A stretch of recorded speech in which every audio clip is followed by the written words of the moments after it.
Steady now.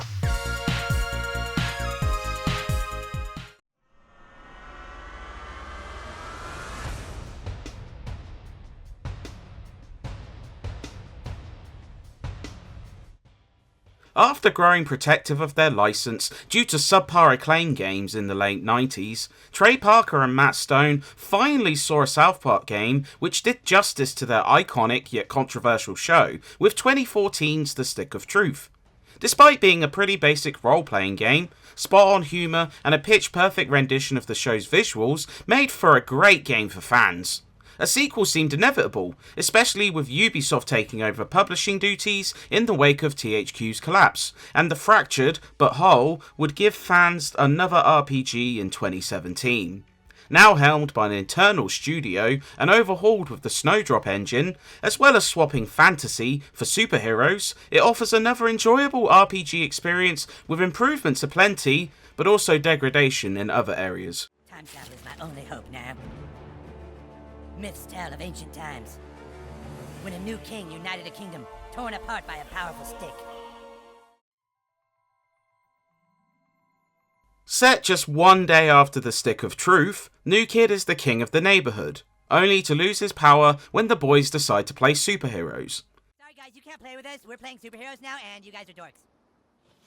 Caught in a civil war between two feuding factions, each made up of homebrew heroes, you partake in an initial race to find a missing cat to claim the reward, though this soon escalates into a town-wide conspiracy. Not quite. I got Timmy's cell phone. You dead? There's sure to be a lead on that. Much like its predecessor, Fractured emulates the show very well, utilising tropes which fans will recognise, gleefully parodying the explosion of cinematic superhero universes, and stuffed with vile yet hilarious punchlines. Because when you opened that door, you saw your dad fuck your mom. It can be a little too keen to use toilet humour, and perhaps consequently lacks the true wit of the prior game, but fans should still find a ton to enjoy.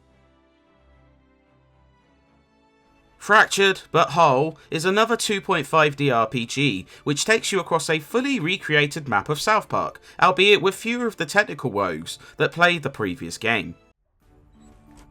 Whoever's scratching the car is also leaving notes. There's tons more depth to the role-playing systems, including setting up your character. Classes range from the damage-focused Brutalist to an Elemental Blaster, shaking up how you approach offense. Eventually, you can add further classes to your character that allow you to change moves and specials. Okay, good talk. Well listen, I think you show some potential, and I'm gonna upgrade you to somebody's sidekick or something. Congratulations. There are also relics which add buffs to both stats and a handful of boosts such as ally health. As you level up, you can add further relics and expand your tactics. This doesn't even factor in a slew of sidekicks you can call upon, each with their own unique moves and benefits, such as Mosquito, who leeches health with some attacks. It feels deeper and more customizable, which proves a lot of fun. Don't die! Wow, you really beat him! You saved me!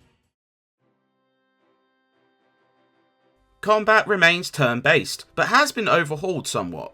The battle now takes place on a grid layout, offering movement freedom as you must now consider positioning and where you need to stand to use your attacks. There are also knockbacks, which can not only create breathing room, but also throw your foes into allies to deal further damage, or enemies to spread your attack. Mega Pump Punch! Yeah, I saw that coming.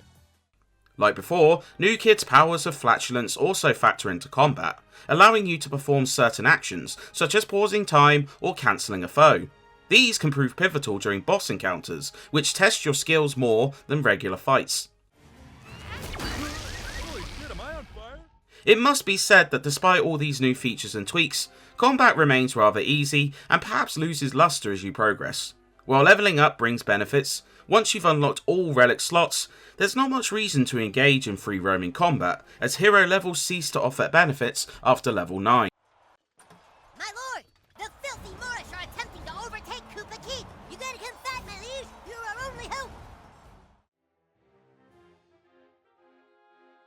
Though combat loses some luster, exploring the town of South Park remains enjoyable throughout the game. As with Stick of Truth, much of the town, from nearby houses to iconic locations such as City Walk, is fully explorable.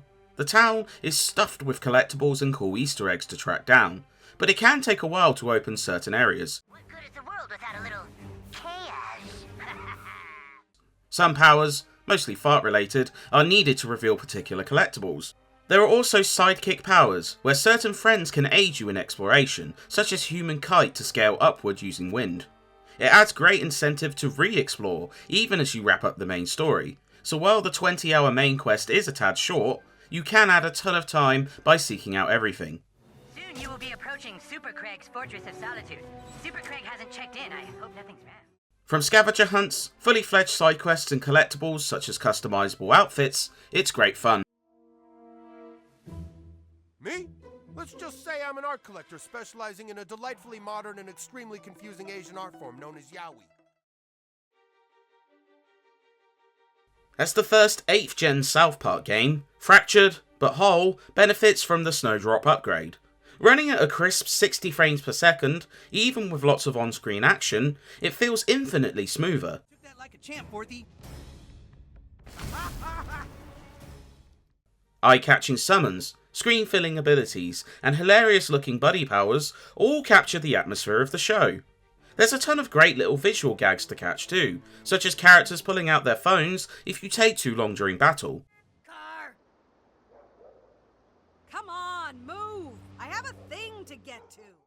Parker and Stone voice a majority of the characters, and again, do a fantastic job, and deliver sharp humour as you'd expect. I'm fine, okay? Look. I'm fine. Okay? Give me my keys. The music proves surprisingly dramatic, and in a weird way enhances some of the ludicrous moments you experience as the crass juxtaposes dramatic orchestral. And the sound effects, from every punch to fart, hit the mark. South Park, The Fractured, but Whole proves another enjoyable RPG parody, offering a ton of improvements which should please fans of the prior game, but perhaps still lacking in some areas.